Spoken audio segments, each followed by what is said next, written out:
joining us on today's live stream. Today we have Pavel of Blynk, which is an IoT app platform. And we're excited to have Pavel on the show today to talk about what's possible today in terms of standing up new IoT applications, even if you're not a programmer and even if you don't have an army of developers to do this type of work. So excited to have Pavel on the show. Welcome, Pavel. Why don't you take a moment to introduce yourself? Let us know about how you got started with Blink. Tell us a little bit about Blink too. Sure. Hi, everyone, and many thanks a lot for inviting me. I'm really excited about this live stream. So yeah, my name is Pavel. I'm the founder and CEO of Blink. My background is in product experience and digital user experience design. So this is where I've been working for many years before I started Blink, more than 15 years. My last job was working within the automotive space, where we developed driver experiences for connected cars. And this is exactly where I kind of started to work more and more with electronics, because we had to build like prototypes, physical prototypes, like how steering wheel kind of react with certain things, with interfaces and all of that. So this is where I kind of got into Arduino stuff and like started educating myself on the electronic side and a bit of the coding. And this is where I realized that in terms of tools, there was no easy way to build something with electronics that would interface with like smartphones or websites or something like that.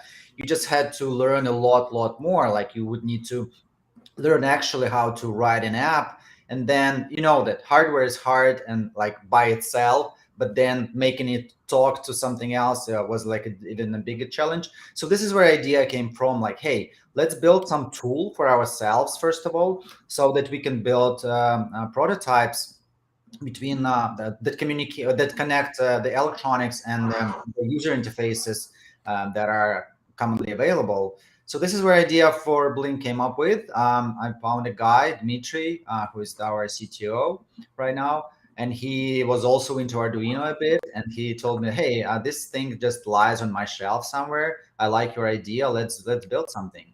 So we started doing that, and then another guy joined who was really familiar with the electronics. This is Vladimir Shumansky.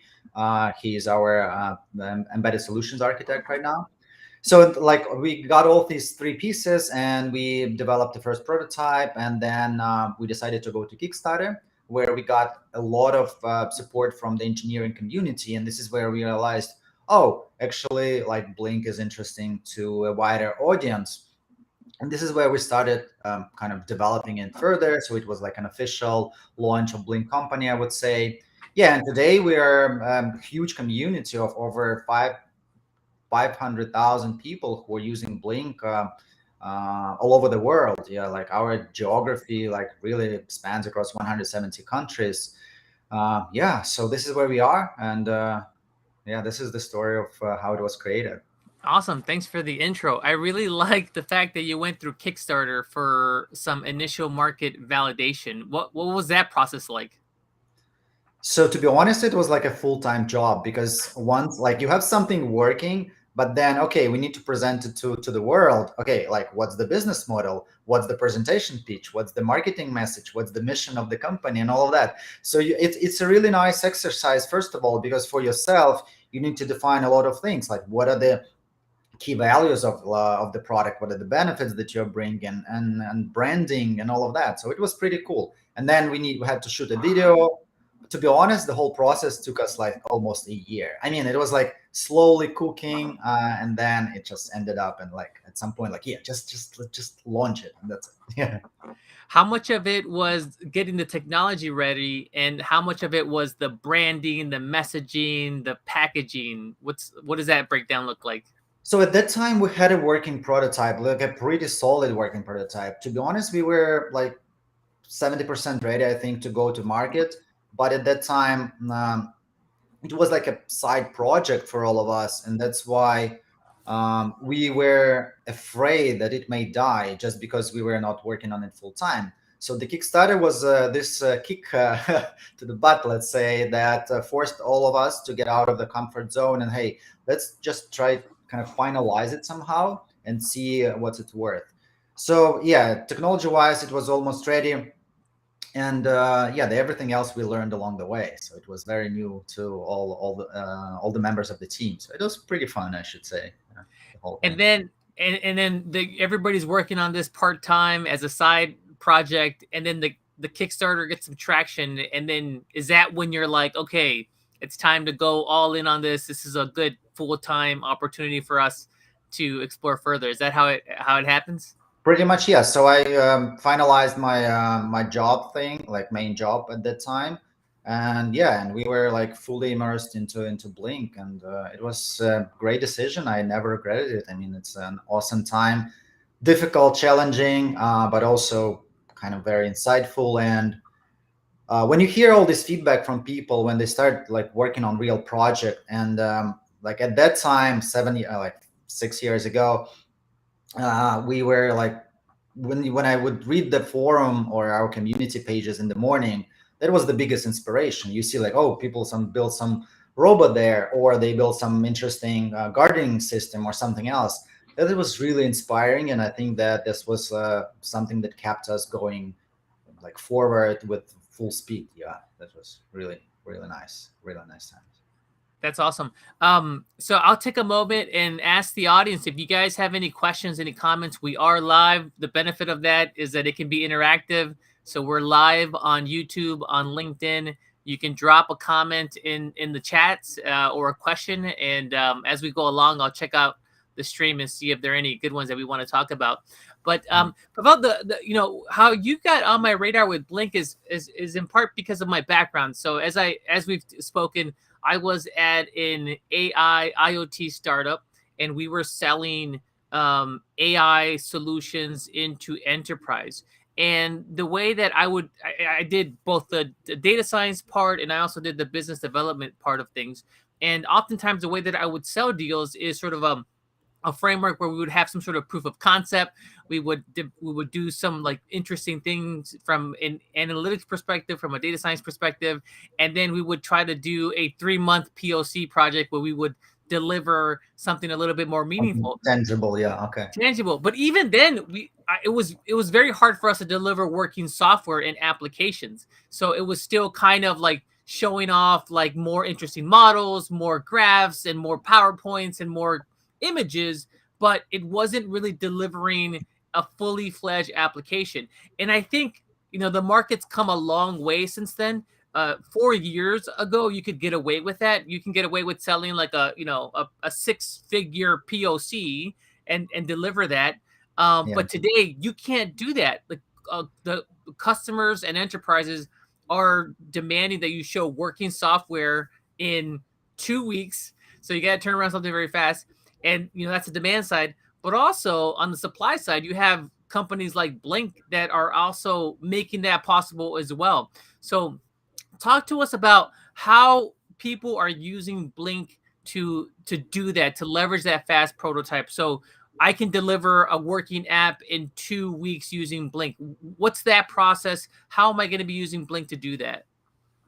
Sure. I think that first of all, maybe we need to talk a bit about what Blynk is, just like on a high level, because maybe people that are joining in that are not fully aware of the Yeah, platform. sure. So basically, Blynk is an IoT platform that consists of 4 different products. We offer cloud that works out of the box, so you don't need to run your own server or anything. It's available for everyone, and you don't have to deal with that. Secondly, we offer libraries for the hardware that help you to connect the devices to the cloud and start sending the data, which most of the platforms are doing today, right? And of course, this library also offers an API to work with all the other modules of Blynk system.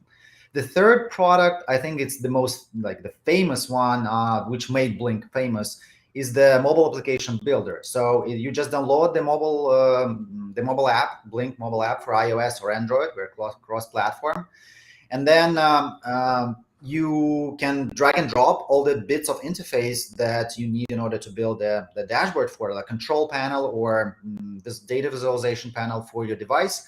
But also it has way more than that. Like you can do Wi-Fi provisioning of the device straight for Blynk, and like do alerts, notifications, record all sorts of events. So it's just packed with features that are very relevant to the IoT development.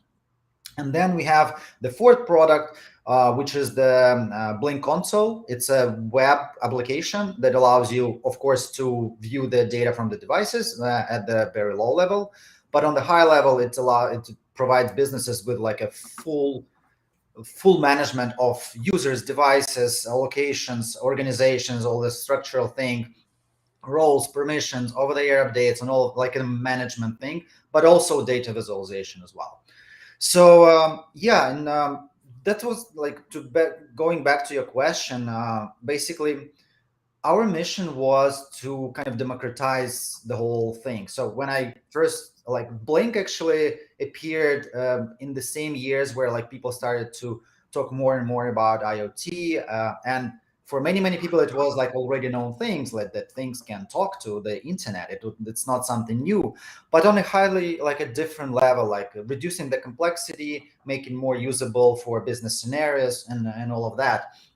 So this is where I was started thinking, okay, like we have like 10 years ago, before that, no one would think that they can kind of sign up for Squarespace for $10 and then build their own website, or use Shopify for $12 and build their own e-commerce shop in just one day, right? There's something was like unthinkable of. So my thinking was, yeah, so something will happen with the device field as well, because it's very obvious that more and more devices will become connected at that time, and they will also need some sort of a representation as a kind of interaction panel. So this is where like the idea of Blynk came from. Like, yeah, let's make it something similar to Squarespace and Shopify. So let's build tools that would allow people to build mobile apps for connected devices in a couple of days. And I think that we achieved that. Our tagline for Kickstarter was kind of say hello world from the hardware in 5 minutes, and we have videos of people doing that. So it's just initial communication of a smartphone with a hardware can happen in less than 5 minutes. Of course, like we can't eliminate the code writing on the hardware, like the firmware writing, because every product is unique, every project is unique. We just don't know there. We provide different tools that people can code and like use the other parts of the platform. However, the rest of the platform is fully no code. Like, as I said, the apps are drag and drop. You can customize the way things look. You can set up and configure how these things work. On the web console, you can configure a lot of things out of the box without any coding at all. So it's pretty kind of customizable. And yeah, it can look like a really solid app. And our businesses today, I think our record right now is businesses who have developed the prototype with Blynk free version, went fully commercial in just 2 weeks. So they basically had their first client in just 2 weeks after they called us, and they told, hey, we want to go commercial, right? So let's go, let's use a different plan. So yeah, the prototyping with Blynk currently takes about a couple of days, and we've been in sales meetings where we would present the working solution to the customer during the meeting. So it's like in a 40-minute window, one of engineers just sitting nearby, and we just discussing with the client. And in parallel, we are connecting their hardware. And at the end of the meeting, we show them, and usually it would end up with them running around the office and showing them, hey, look, we have an app that works with our stuff already. So yeah, it was as pretty. as a former business development person, that is like the best way to sell this sort of stuff. Yeah, and it worked a lot of times for sure. So to recap, Pavel, you've got four products. You have the hardware agent. So if I need to use your agent to connect to the plethora of edge devices that I have out there. So if it's an Adreno, or it's some sort of temperature sensor or some humidity sensor, I'm going to use libraries. And this is still code based Yeah, to plug in those sensors into the Blynk platform. But yes, then once I have those connected, the data streams are going to be coming into the platform. Then I can use your no code app builder to start deriving insights that is going to help someone make decisions on your no code app builder, and that's web based, that people can use without necessarily going into code. Yeah, that's correct. And as a next step, if you are satisfied with what you are getting, like if you are getting closer, like your prototype is somewhere close to the production, you can basically just within a couple of days convert it into a standalone branded app. So it will be published in the App Store and Google Play, under your company's name with your company logo, branded as you want it. You will also can run the console version on your domain as well. So it's like a fully white label solution where nobody will ever know that it's Blynk. Even the like all the reset passwords and all these transactional emails, they will be coming from your email address. So it's like your solution. So there's no Blynk just works under the hood, but there's nothing up there. We've got this question coming up from Andy. How long does it take to build an e-commerce solution? And I think we just talked a little bit about that, but my guess is that happens pretty quickly if you have the data and you have the problem identified. What I'm guessing, Pavel, is that's pretty straightforward to do. You want to talk a little bit more about that? So I don't think I fully understand the question, because like e-commerce in my understanding is kind of building a store, commerce store. So if you're talking about building a commercial solution, then I can talk about the timeline, the usual timeline of how it happens within Blynk. Do you Yeah. think that this is Yeah, relevant? I think that's where that question is going. It's how do you Okay. build a commercial IoT solution that you can white label and start onboarding clients to as a developer? Yeah, so let's look at a very common scenario of most of our clients. So we offer two types of services, like a self-serve platform, which like many you can start using today, and if you come up with a great idea, you can commercialize it at some point. And we also work directly with customers. So I don't think like the second one is a different thing. But let's talk about the platform. So usually, like starts with engineering. So someone comes up with a great idea. They usually know what kind of electronics they use. It's great that Blynk already supports over 400 different microcontrollers. You can basically, whatever you choose, most likely we will support it. So they start scouting for certain solutions. Let's say they found Blynk. They discover the agent. They start try to connect their first device, which is really, really simple with Blynk. Usually takes about 5 minutes. Then they explore our mobile application builder. So they start sending the data to the cloud and then processing this data in the apps, but in the way of controlling stuff or just visualizing the stuff.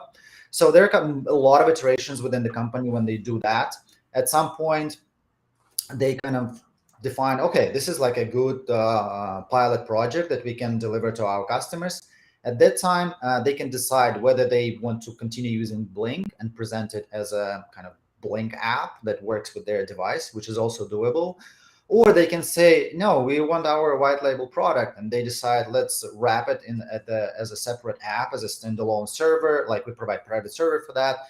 So they go like full blown white label solution. We help them to launch, and then they basically start working. The good part about Blynk is that we allow a lot of on the fly changes.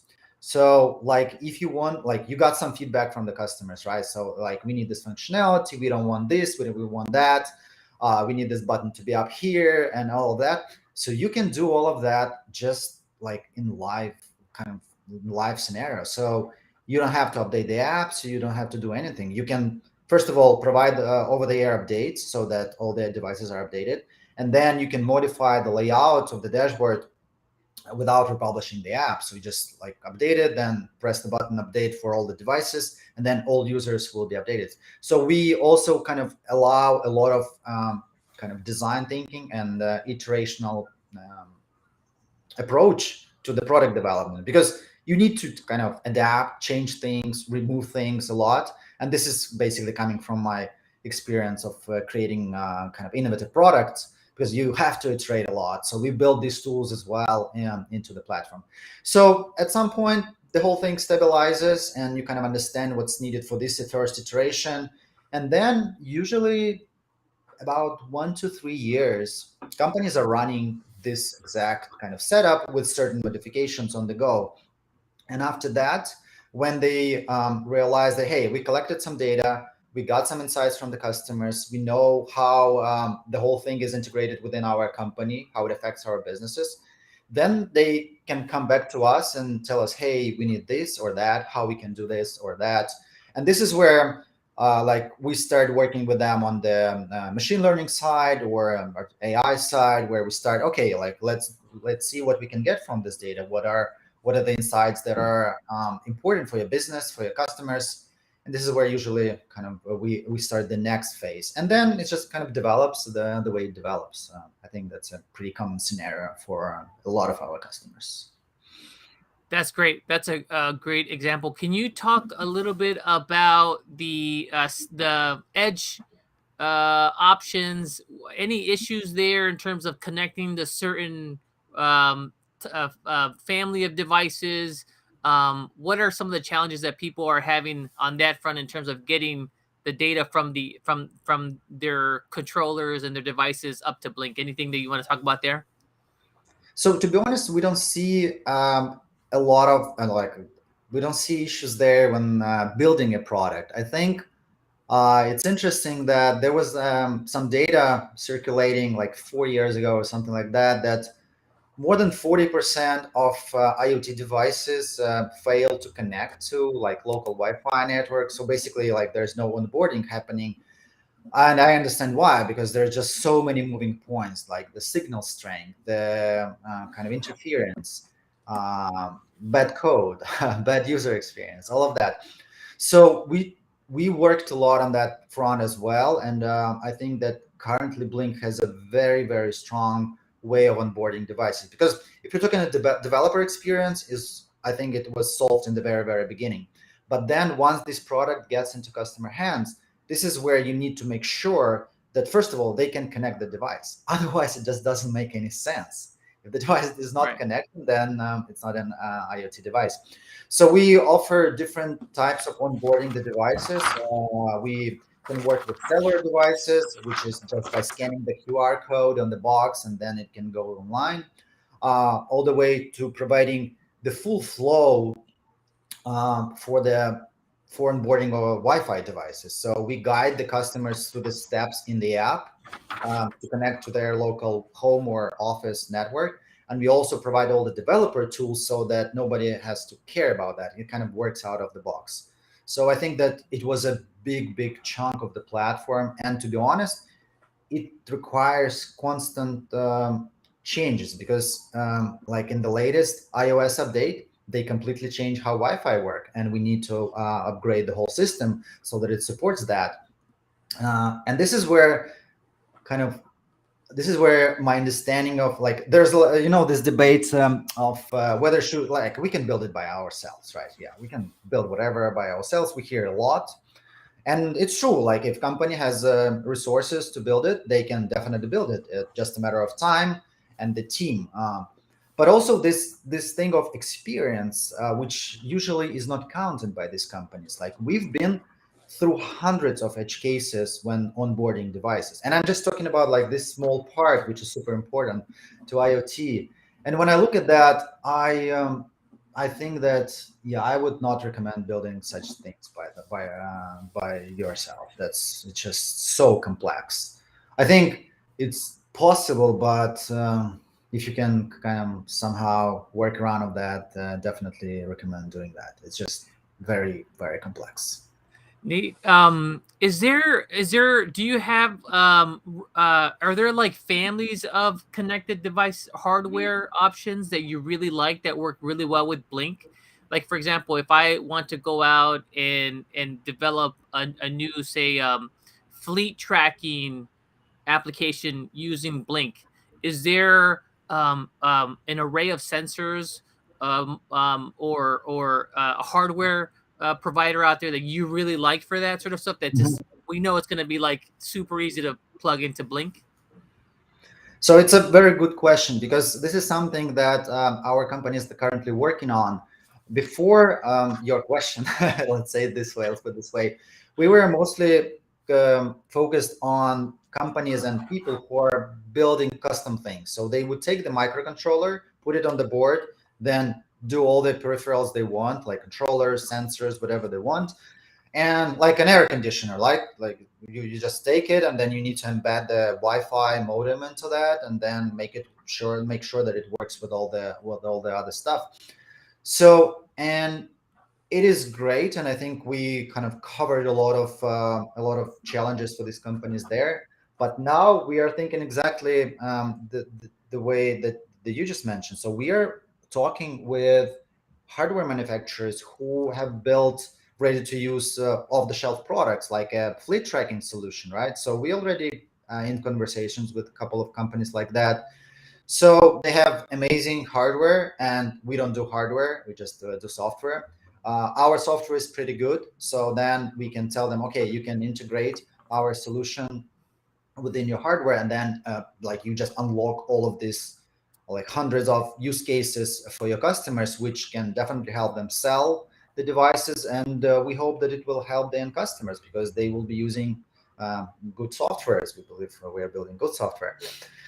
So yeah, we're thinking in this direction, like how we can expand our presence in off-the-shelf products, and I think that we will see something coming up this year or next year.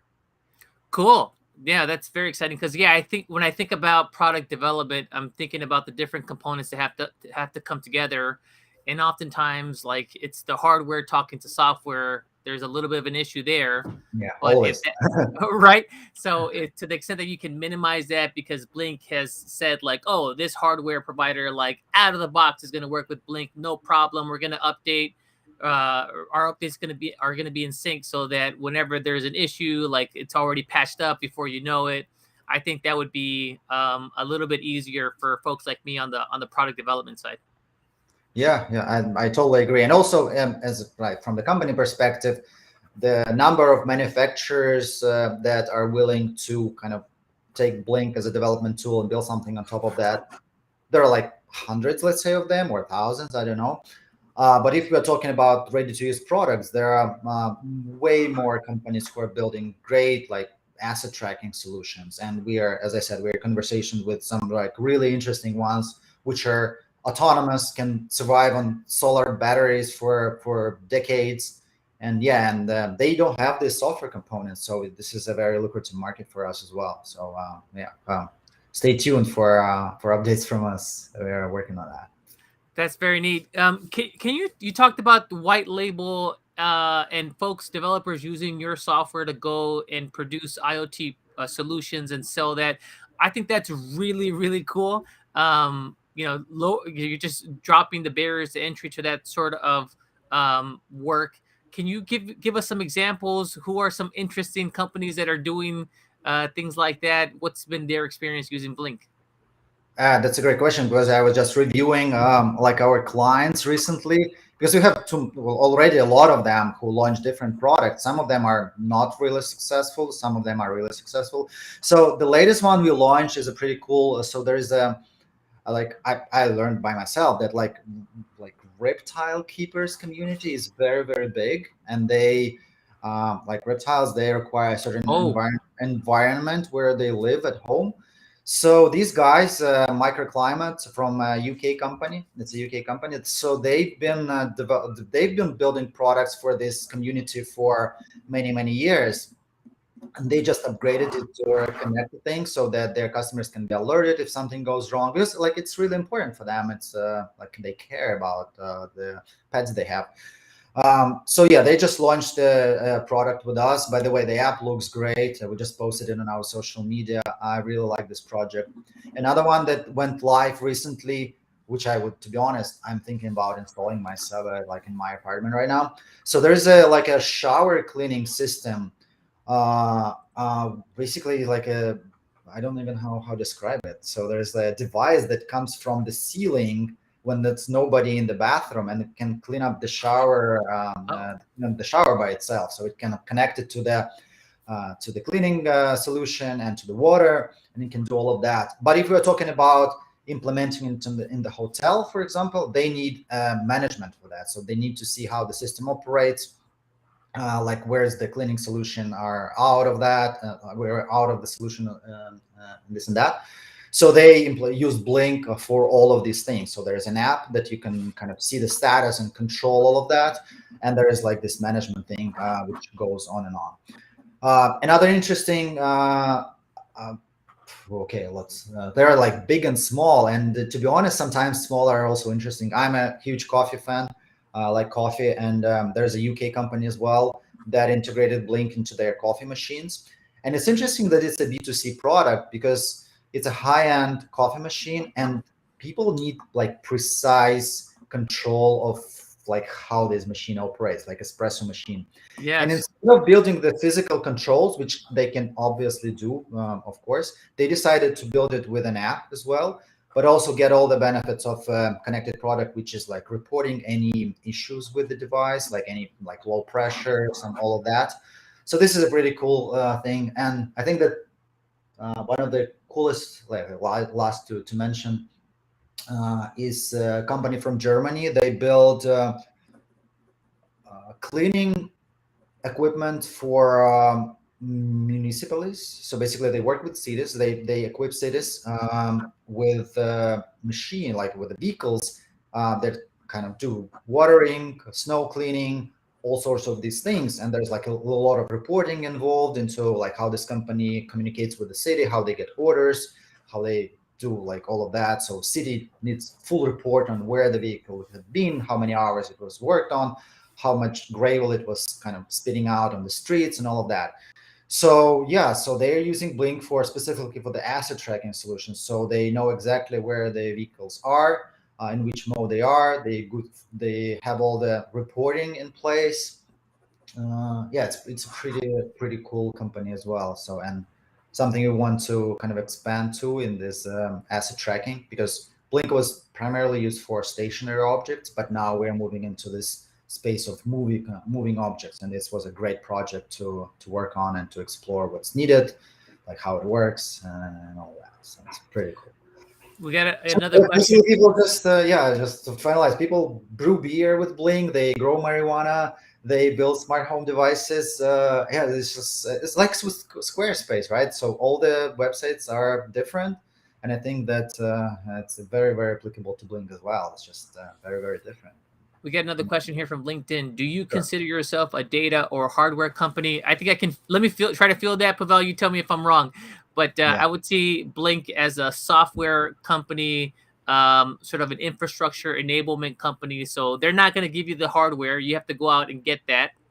Um, and even the data, you have to generate that yourself. But if you want to house your data somewhere and you want to extract insights from that data and you want to present that to an end user or a decision maker, then you can use Blynk for that type of work. How do I do, Pavel? Yeah, that's correct. We are not a hardware company. We know a lot about hardware and we provide a lot of tools to work with hardware. However, we are purely a software company.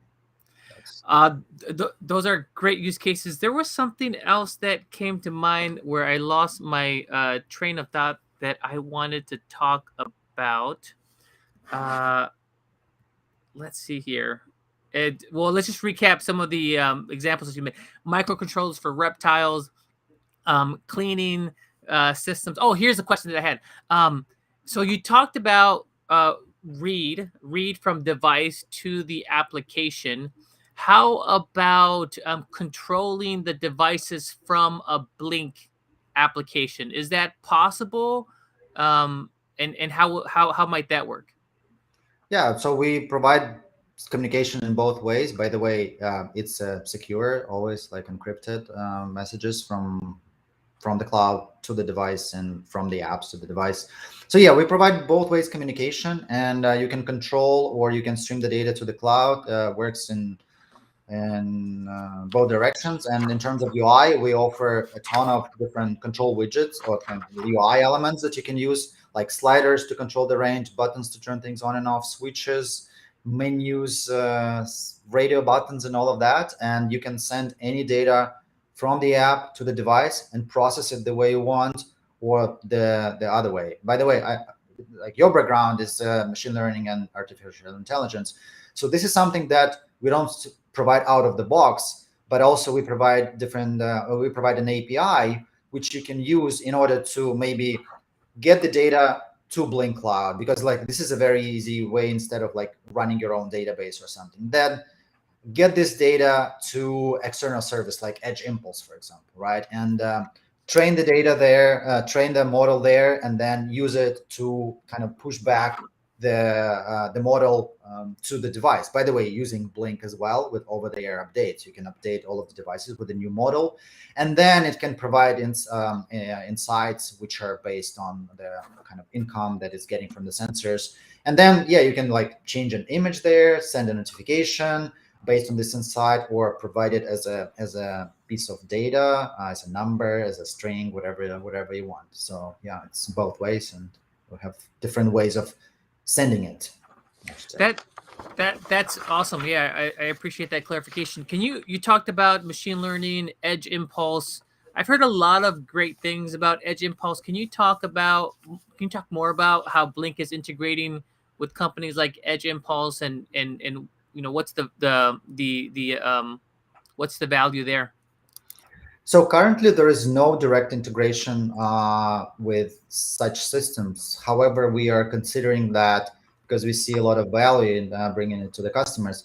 To be honest, my experience with Edge Impulse is that it's definitely a great product, but you still need to be like qualified to a certain matter to be able to build a model. I'm not a super technical guy. I know a lot of things. I know how to code a bit, but even for me, like training the model there for something simple requires like diving deeper into that.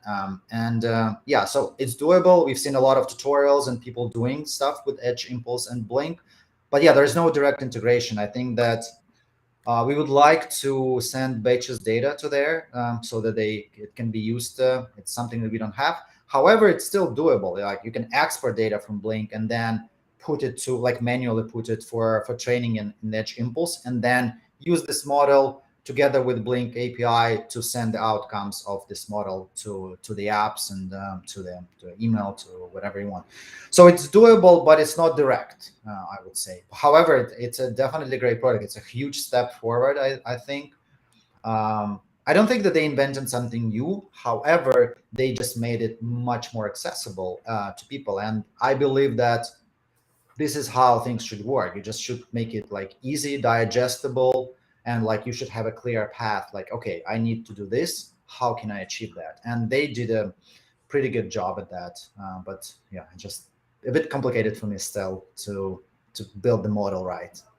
Yeah, they're definitely on my radar. A couple of people that I follow have recommended them to me, so I will be digging into them, and I'll keep you posted on that. Aside from Edge Impulse, any other ways that people are leveraging machine learning and AI with Blynk products? So because we are kind of a Lego constructor, right, and everyone can build whatever they want from the bricks they have, we don't see. Sometimes we hear that feedback, and people just using whatever they want, like Python notebooks, whatever they can to do it.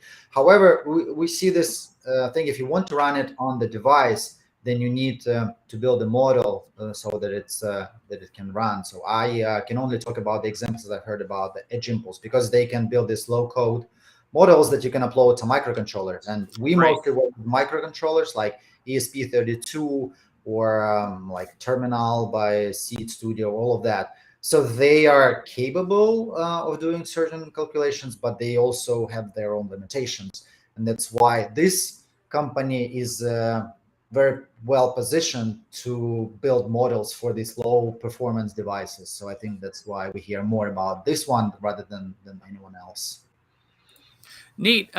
Shifting over a little bit, I think in our previous talks you mentioned that that Blynk has been profitable since year two. You obviously have a growing developer base. You have products and applications out in the marketplace, some traction. Have you raised any funds from private equity, or are you just bootstrapping this? And are you going that route? Well, we got the crowdfunding on Kickstarter, but other than that, we've been bootstrapping since day one. And to be honest, we got into like a very tricky situation, because if we were like once we got the funding, we were like, okay, the idea is validated. Let's just do it, right? So at that time, we were really focused on the product, and yeah, we wanted to build something cool, and I think we did. Uh, but if we so basically, yeah, we lost the momentum with venture capital, because at that time we should have gone to them and say, hey, look at that, we have traction, we have a product to build, and yeah, show us what you get for us. But instead we decided to build a product, and I think it was a good decision, because at that time we had to understand, okay, how we can make money, can we build a company out of that. So it kind of stopped us a bit from growing faster, but also gave us a lot of lessons on how to run a business. So yeah, we started going to the investors slightly later, and everything we like, all the comments we got from them. Okay, like you made this amount this month. Can you show us 200% growth in 6 months, and then please come to us and we will help you out. So then you would come to them with these numbers that they asked, and then they would say, "Oh, nice. Can you do more?" So at the time, I realized that okay, I have just two ways. Either I would spend like full time on the fundraising, because this is a full time job. It's no joke. You just can't do anything else apart from that. Or we will build a company. And somehow we decided that yeah, let's just build it, because we saw some traction. We already were like paying our bills, and we decided yeah, let's just bootstrap and do it. Yeah, That's I can't say it was like a great decision or not so great decision, but it is what it is, and we learned how to make money, and we learned how to kind of bootstrap and be in different circumstances where we can rely on ourselves only. So I'm glad that we did the choice, obviously. yeah, I think that's becoming a little bit more of a popular trend, is going the bootstrapping route, and it does sort of instill a good amount of discipline, Yeah, a for lot. sure, because you're spending your own money and money that's coming in from clients. Like, venture capital is great, but it's investor money, and it's a little bit more It's removed always a than debt. Yeah, so you it. always owe something. Right, and it definitely has a say in terms of what you want to develop as a product, because it's just you have other people to please in that respect. That's so true. That's so true. Yeah. So like this, like this is a first business for me, to be honest. Like the first venture. I mean, I've done something in the past, but they were too small. Something big is definitely first. So this feeling of kind of freedom, certain freedom, because you're just free to do whatever you want. Tomorrow I can say yeah, let's do this, and we can totally do it. Yeah, you can't do it with investors on the board. Like they were like, oh, like really, how much we're gonna spend on that, and what's the outcome? I mean, we still should think about that as well, but it's just purely my decision, or like decision with the partners, discussed with the partners. So yeah, but it's also limitation. I think that um, potentially we could have been in a different position should we have raised some funds before. It would definitely unlock certain opportunities for us, but I never regretted it. So who knows? Are you thinking of staying on course, just bootstrapping, or you're thinking about raising sometime later? We consider raising it sometime later. Yeah. So we Okay. need to scale up. I think that yeah. So basically, we are right now at the position where Blynk has a very good product. It has a good reputation. However, you didn't know about Blynk. Come on, right? So there's something wrong about that. So we definitely need to speed up on kind of telling everyone how cool Blynk is, and onboarding more people, and basically just helping companies to build their connected businesses, because we believe there's a lot of financial opportunity in that, and not only financial but also like all the other things. That is spot on. I mean, I think that's a good point, Pavel, because yeah, I've been in the space for a while, and I was unfamiliar with Blink. And when I came across you guys and I saw your website, I saw what you were offering. I was like, yes, oh my gosh, I totally need this. And B, I saw your SaaS pricing. Like, wait, this is like price on a per monthly basis, and I can white label stuff. And I'm Yeah. like, you have these four options. Like, that is like a killer offer. That's an amazing offer. And so yeah, I think there is something to be said about that in terms of the marketing and promotion side, and um, the funds that allow you to do that, to get the word out and get get in front of more eyeballs. Because my sense is like you guys have a proven product, you have a really good offer. It's a definitely a big pain point. So now amplify that, and just get that ball rolling. So, but whatever it is you guys do, it's just super exciting what you're doing. Thanks, man. Um, anything that you want to talk about in terms of new offers, new features for Blynk that people should be looking forward to, that people should be excited about? Sure. So there are a couple of things that, first of all, we talked about the off-the-shelf product. So this is a very interesting direction for the company.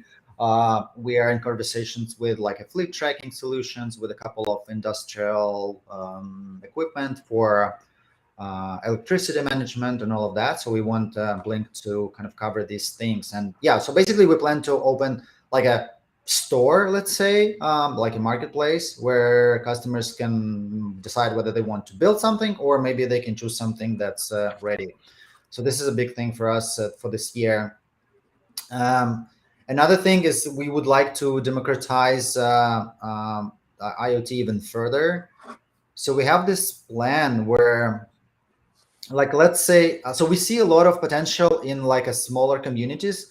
Yeah, let me explain it. Like, let's say you have a boat, right, and you are in the marina and there are like 100 people you are talking to, and you are an electronics engineer, so you already know what kind of product it could be a good fit for this community. And I'm just talking about the actual examples from what we heard, but you also are capable of building something. So you're not like a 1,000 employee company where you can build whatever you want. And but you can, like, using the today's technologies like 3D printing or ordering PCBs and like coding everything by yourself. You're capable of building, let's say, 1,000 devices by yourself in your garage, which are kind of commercial grade. So yeah, and but on the other hand, you might not be able to spend 10K or like 13K per month per year on the white label solution. So we want these people to be able to distribute products that are compatible with Blynk app itself. So you don't have your own app, but you can sell your product, and other customers can buy it from you, and they can onboard it using Blynk app. And yes, it's not your company name, whatever, but it works with Blynk, and they can use all the functionality that you've designed, and you can manage this business, but just inside of the Blynk ecosystem. I think that's a big thing for us as well. Gotcha. So to recap that, if I'm an end user in this community of boaters, to use your example, I download the Blynk app, and then now the engineer can do his work with the hardware, set up my boat, and then he could just push it to that Blynk app so that I get what I need to do. And Yeah, I might have an option for my boating um uh, um activities, but I might also have somebody doing something for like my cat and my exactly. plants Yeah, and all yeah, that. So but it's all like in Blynk, and you have different features that you look at that are managed by different people that are just uploading to that correct. shared Yeah, yeah. ecosystem.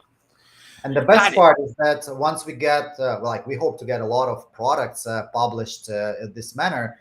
The best part is that they will be able to interoperate with each other, because it's under one system. You can expose certain things to be Oh, wow. automated, for example. So if there's like an alarm going on the boat, you can blink the lights in your house if lights are like Blynk enabled. So yeah, so this is some interesting use cases we're looking at as well. That's cool. That's very neat. Yeah, it's almost like an IoT OS for the end user, and you're surfacing apps into that ecosystem. Correct. Yeah. That's really exciting. So you have two really cool products coming up the marketplace. So if I want to go to market with something, I can see the hardware there and just streamline that. And then you have this end user Blynk ecosystem you're developing too. That sounds really exciting. Pavel, anything else that you want to touch on before we wrap up? Well, I think it was a pretty cool talk, and I'm glad that I had this opportunity to share what we have. As you said, we need to do more of that. So I'm glad that we're talking with your community, with your folks about what we do, and I hope that someone will try it out and find it useful. So we are always there to help. You can check our website, check our community forum, which is pretty active, by the way. A lot of engineers there from all over the world discussing what they built or asking questions. So it's pretty cool. Yeah, we're welcoming you to try it out. Awesome. And if somebody wants to get a hold of you or follow you, where are you active? Where can people find you? So I'm pretty active on the forum, and you can join, send me a connection on LinkedIn as well. I think these are the best. I'm not using Twitter or Facebook a lot. So yeah, these are two primary channels, I would say. So LinkedIn is where you'll find Pavel. Cool. Yeah. All right. Hey, Pavel, thanks for taking the time to chat. Really exciting what's going on at Blynk, and look forward to tracking your progress. And when you release those products, come back on the show and talk to us Yeah, about it. I will. I will. Thanks a lot, Manny. I'm really happy that we're talking today. All right. Talk soon. Bye bye. Bye, everyone.